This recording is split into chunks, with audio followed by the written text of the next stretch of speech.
Thanks very much. I'm very excited to be back, firstly at level 39. MYPINPAD, we had an office here for a couple of years, and it was a great time for us. We made use of the facilities, and it was a very successful period. And I'm also obviously very excited to be in a room full of people. I'm feeling quite nostalgic. I actually pulled a business card out of my pocket this morning and handed it to somebody. It was quite revelationary, I tell you. Spike Milligan, I think, was once credited with saying he never prepared for any presentations or talks because that way nothing could go wrong. Think about that. So quick hello to my colleagues, Anna down in Auckland, who I know has helped me with this presentation, and also Katie in Cardiff. I'm conscious that as a fintech event, you'll not all be directly involved in payments. But I'm sure that as consumers, you all have daily experiences of payments, good and bad. And like any experience you do a lot, you'll tend to remember it when it goes badly. When it goes well, in the best of circumstances, you should hardly even notice it. And these are some of the themes I'll be talking about today, along with some of the things that have already been talked about in the other sessions. MYPINPAD, of course, is part of UK Fintech, and it's in great shape, as the Khalifa Review of UK Fintech stated, or some research from KPMG stated. UK Fintech is about 10% of global market share, representing some £11 billion in revenue. Also, interestingly, some research by EY said that we're increasingly digitized as a nation. 71% of us are now using at least the services of one fintech company. And I think payments would have been very commonly cited as a fintech feature that it would have written in this survey. It's a use case that's increasingly digital. It's one that could be argued is actively changing consumer behavior, or perhaps is reacting very rapidly to changes in consumer behavior. I'm going to talk today about payments in 2021 and beyond from the perspective of MYPINPAD as developers of a software-based payment solution. But I hope that the general trends that I'll be highlighting, the power of consumer behavior, security, regulation, and technology, will be themes that anyone involved in fintech will relate to. Now, there's an old saying that the only things that's certain in life are death and taxes. And clearly, no one would argue with that. But I think also additionally now, we can say that change, or more accurately, the pace of change, is a constant, and it's getting much quicker. Globally, there have been massive shifts in the past decade, all driven by technology, and specifically by mobile technology most recently. The resulting evolution in human behavior, our needs and our demands as consumers. People are so much more tech savvy, far more aware of what's possible, and far more discerning of the experiences that they're presented with in a mobile world. They have a greater appetite to experience the world in more meaningful ways, and every industry is adapting to these changes and behaviours. Now, on top of this hunger for more and better, we're experiencing probably the largest catalyst today, which is COVID, of course, and payments have certainly been affected by that. Here we find ourselves a year and a bit on from the discovery of the virus, and we're still in the midst of the most profound, significant changes. So I'm going to provide some context about that change, the drivers we're experiencing, as well as those that we're navigating the world of changing security and regulations, and trying to find that vital balance between innovation but also familiarity, and why that balance is so important to maintain. So if you're sitting comfortably, we'll start with a quick historical view. Hopefully this will work. So, quick history review. Up until the 60s, in fact, about the last time England won a major football trophy, which I didn't have to tell you, I was wanting to take that line out, really. But consumer payments were all in cash. The emergence of credit cards and charge cards started to change that. And over the decades that have followed, cash, although still dominant in some territories, has diminished so much so in some countries that only 70 years later, it's possible, quite comfortably, to live without cash in your pocket. Only a few years ago, I can remember being harangued in a pub for wanting to pay for a round of drinks with a card. Today, in light of COVID, you actually won't be able to pay by cash in many cases. You'll only be able to pay by card. And that's happened in a very short space of time. Nothing's going to reverse that trend. We're not going to go back to cash when everything settles down again. Consider the following statistics that UK Finance recently reported. Over a quarter of all payments in the UK were done by contactless, some 27% in 2020. Perhaps most interestingly, more interestingly, is that 17.3 million people, that's 32% of the adult population of the UK, have registered a mobile device to pay contactlessly without a card. And if you look more closely at that data, the percentage registering a mobile device increases to 50% in the age range of 16 to 34. And internationally looking, in Singapore, which is often thought of as one of the most advanced mobile tech cities, that percentage raises to over 70%.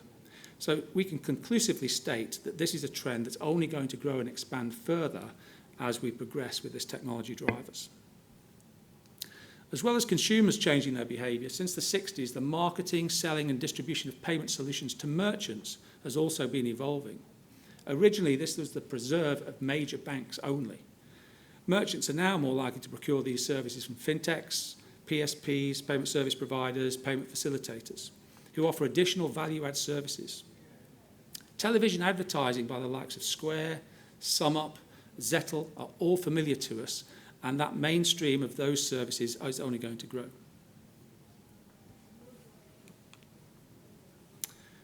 Long gone are the zip-zap machines that we were all familiar with in the 70s, the issuers authorization call centers, the dial-up modems.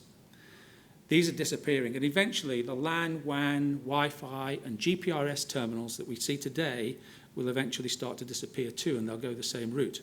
As Visa stated, I think back in 2018, the age of the single function dedicated payment terminal is over. Why is that? Because software supported by payment schemes and standard bodies is changing the payment behaviour of both merchants and consumers, and it's evolving more and more all the time. In the same way that most of us don't buy cameras anymore, merchants will not be buying payment terminals eventually in the future. Of course, back in the 60s and 70s, it used to be common to have some cash in your pocket to pay for things. Merchants, faced with expensive payment solutions that were on offer, took the risk that the customer would have cash or be prepared to pot to a cash point to get the cash to pay for things. But consider the banking trends, the closure of branches, the shutdown of ATMs. In the past, some merchant categories have been reluctant to accept payment solutions, either because the cost was an issue or they just preferred to take cash. London taxis is a fantastic example. They did not want to take cash, but today it's a necessity, largely driven by the changes in customer expectation and their behaviour. So as I said, in the past, merchants might have gone to a bank account, but now it's more likely a merchant will click on a link in a web search and start to go through a process where they're attracted to take cards. And that's another big change that actually MYPINPAD's not involved in, but it's part of the journey. It's that KYC AML function whereby a merchant used to go to a bank, you'd fill in any number of paper forms to go through that process. The forms would go off to the underwriters, and 3 or 4 weeks later, and it really could take that time, and I'm talking probably only 6-7 years ago, 3 or 4 weeks later, you get your merchant ID and be able to start taking cards. The digitization of that process is very real, and it's happening now. So the merchant who's interested would click on a link. They'll be streamed into a process that's entirely software driven. They will upload their documents. They will go through the KYC AML process. In many cases, this is designed specifically to be taken out, not even on a PC, but on a mobile tablet. And at the end of that process, they'll get the MID. So by compressing that journey for the merchant initially, the providers, the payment service providers, the payment facilitators can get to their revenue so much more quickly, because literally the goal is to try and squeeze that to next day and maybe even same day. So this morning I start the process, and this afternoon I take a payment. The companies that get that right have a massive opportunity.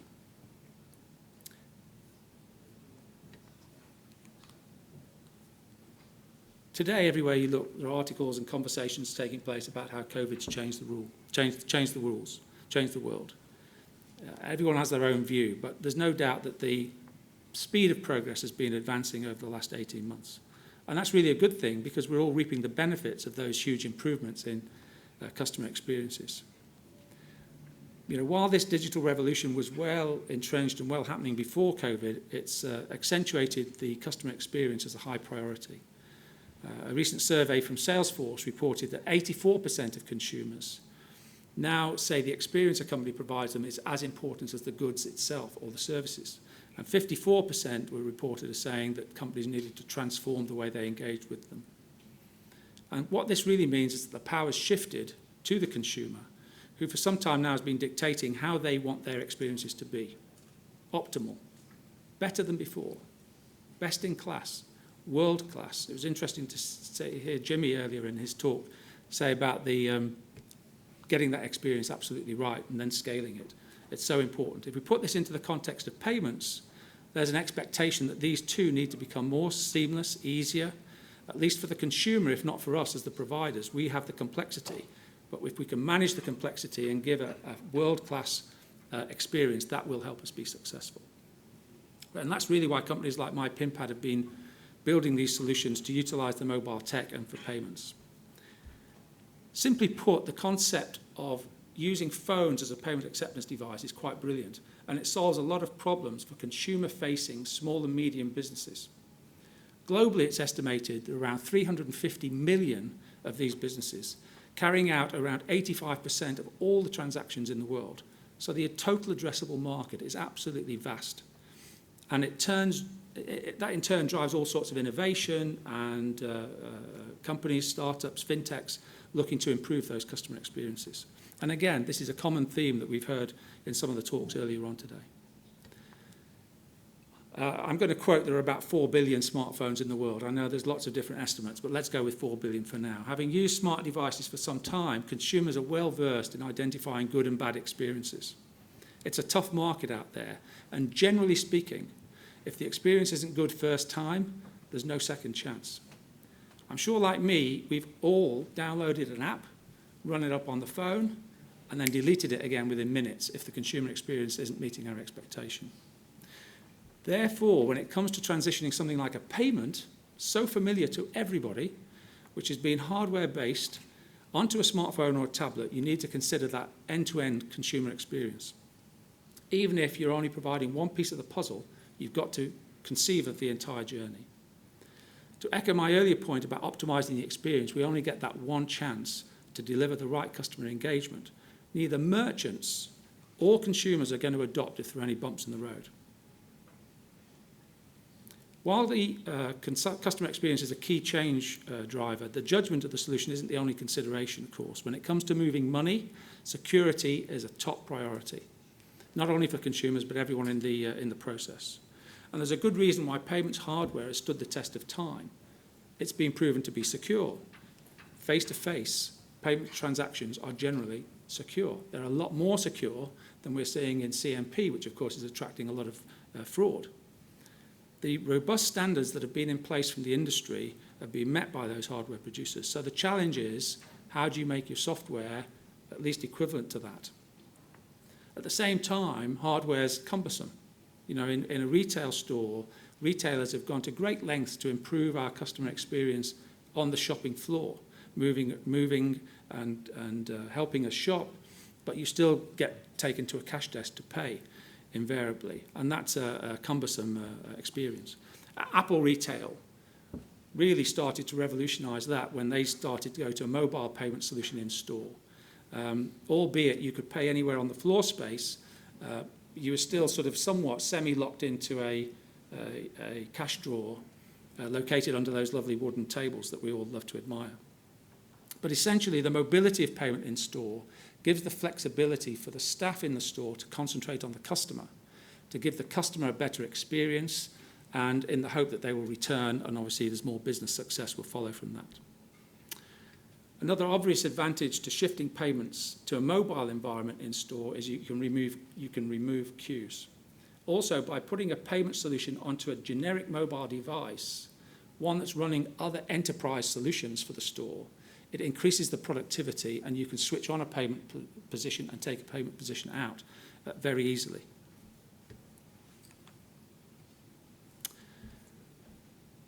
Let's talk about PIN for a second, because it's quite a hot topic for debate. PIN's been used since the 1980s in some areas originally. It's something you know as a credential, something you know, it's uniformly trusted, and it's known. I'm sure all of you sitting here know your PIN without any reference to look at anything else. And being something you know, it can't easily be stolen or hacked. One of the advantages of PINs is that unlike passwords and other credentials, it's not stored in thousands and millions of databases all around the world that can be hacked. It's always been protected. And it can easily be changed, and importantly, it's not actually valuable when it's by itself. There's a lovely anecdote, which you may have heard, some of you, apologies if you have, but I'm going to relate it. There's a bank branch, and the branch was looking a bit shabby, so the bank ordered the branch to be painted. So the painters duly came along, and they painted the bank lovely, and then off they went. And a couple of days later, a client comes into the bank saying, I need a new PIN number. And the cashier said, well, why do you need a new PIN number? He said, well, you just painted over mine. It was written above the ATM. So by itself, a PIN number is not so valuable unless it's combined, of course, with a PAN number. That's what really gives it the edge. The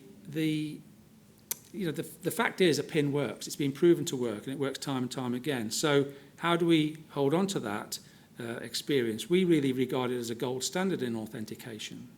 Now, a lot of people will, at this point, say, well, hold on a minute, what about innovation? What about biometrics? What about face? What about all the new whiz-bang ideas for proving identity?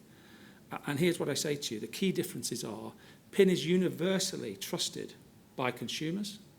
It's universally processed by the financial institutions that operate payments on cards. And there have been billions of dollars invested in the management and processing of those PINs. And that's not going to get thrown away very easily. I'm not saying something won't come along eventually to replace it, but right now, PIN is familiar, it's trusted, it's viable, and it's processed by this industry. So how do you make it a better experience? How do you digitize that PIN experience to make it more valuable and make it a better experience? So we know that shifting payments to mobile brings huge improvements to the customer experience, but this process still needs to be as secure as traditional hardware-based payments. And herein lies one of the software-based payments industry's biggest challenges, of course. It's no secret that mobile devices are not all created equally. In terms of security, some are more secure than others, and this fragmentation and security across all the different brands and varieties creates a problem for developers and apps. Many providers in this space rely on the credentials of a phone, the device itself, to provide some security. So just to get technical for a second or two, some phones would have a trusted, secure environment, sometimes called a TEE, or others might have a secure environment, an SE, that's run by a separate processor. And therefore, parts of the device can be more secure than others. The issue with that is it puts an emphasis back on the developer of the hardware and a control, and it makes it less ubiquitous than it needs to be for payments. Ubiquity is needed in order to scale, and therefore the best solutions will be one that don't have a reliance upon a TEE or an SE, and therefore can work on any device. We wanted to take security to the next level, to the next best possible way, and MYPINPAD developed a solution which does not rely on a TEE or an SE, and it can run on any device within the constraints of the standards from PCI. But it wasn't straightforward. It was tricky. Of course, no one would have a conversation about payments in 2021 without talking about PCI and the other regulatory bodies that guide the industry. These agencies play a really critical role in the solutions that are deployed to market. In fact, when we started at MYPINPAD some 9 years ago, there was no PCI standard. And I can tell you that achieving the PCI standard was difficult. It was tough. And achieving a PCI standard is far more than simply getting the lab to give you a stamp of approval on your product certification. It involves every aspect of how the company operates, its policy, its procedures, having the right skill sets, the way you employ people. It's something that's instilled throughout the entire fabric of the business. It becomes embedded, it becomes part of your DNA. It's always in your mind. What's the impact of that? How are we going to achieve it? And therefore, it demands a certain business maturity and some capital to achieve and maintain that certification. Ironically, when MYPINPAD first embarked on this journey some 9 years ago, we were told categorically that software payments would never take off. We always recount this story that we were told, the famous quote from one of the payment schemes, in fact, "Over my dead body, will you ever put a pin into a mobile phone," was the phrase. And yet here we are today with a payment standard, with a PCI standard that the industry can work to. And so that change that I referred to, like death and taxes, it certainly happens, and there's a living testimony to it. I've talked about the benefits of software payments from a consumer perspective, but there are also benefits the whole industry will accrue to software development. Software can monitor the device in near real-time mobile devices. And therefore, part of the standard and the monitoring of standards means that you can spot fraud attacks as they're happening in real time, and you can do something about it in real time to stop them. Sophisticated back-ends can do this, and the payment hardware that's in use is not so functionally rich or nimble, so software has an advantage over hardware. Cloud architecture deployment means much greater flexibility and options for payment processing, and again, that can fluctuate and go with the demand. So there's high demand for payments, the cloud can resize and then shrink back again, whereas with hardware, it's a lot more rigid.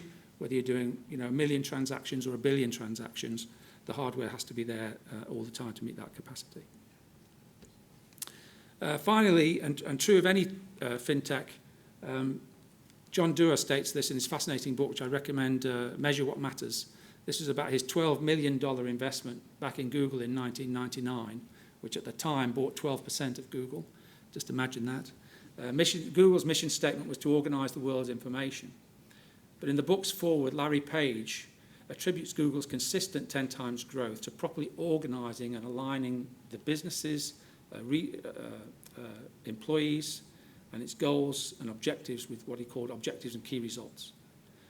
John Doerr himself had first-hand experience of OKRs when he was working with a gentleman called Andy Grove at Intel, who he credits for the process that he describes there. We've all probably had times when we felt a little bit adrift, we didn't know where we were going. Any road will take you there. So really, this is the secret sauce. And when you have a good idea, and we've got an idea now for, obviously, like a lot of companies, of tackling that card not present fraud, it's really about organising your resources and setting your sights on that objective that will enable you to turn that idea into a great business. And that is as true for any company, any fintech, and it's true at MYPINPAD as well. So I hope some of these comments have been insightful and interesting, and thank you for your attention.